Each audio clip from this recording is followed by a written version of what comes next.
এটা হচ্ছে control board. এটা পুরোটা হচ্ছে রাইস কুকার।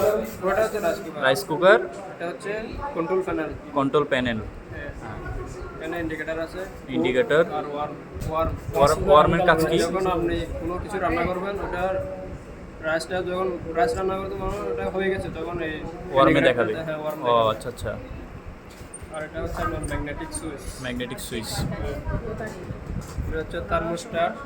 থার্মোস্ট্যাট, এটা হচ্ছে তাপমাত্রা কতটুকু হয় পরিমাপ। তাপমাত্রা যদি আপনার ইয়েটা কমপ্লিট হয়ে যায়, রান্নাটা কমপ্লিট হয়ে যায়, এটা অটোমেটিক আপনার ইয়েটা অফ করে দেবে। অফ করে দিবে। আচ্ছা, আর এটা হচ্ছে ম্যাগনেটিক সুইচ। ম্যাগনেটিক সুইচ মিডলে। আচ্ছা, আর এগুলো হচ্ছে একটু দেখো না। Heating element. Heating element. আর ভিতরে যেটা আছে এটা হচ্ছে হিটিং প্লেট, মানে Heating- পুরোটাই ভোল্টেজটা এটা মেপে দাও। এটা হিটিং প্লেট। এটা হচ্ছে হিটিং প্লেট। আচ্ছা, আর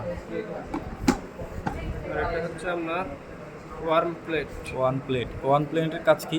এটা আপনার ওই রান্না হওয়ার পরে সংকেত দিবে। হ্যাঁ, এটা সংকেত দেবে থার্মোস্ট্যাটকে বন্ধ করে দিবে। সংকেত দেবে। আচ্ছা, আর এটা হচ্ছে এসি সাপ্লাই। AC supply. এটা ফিউজ। এটা আর্থিং।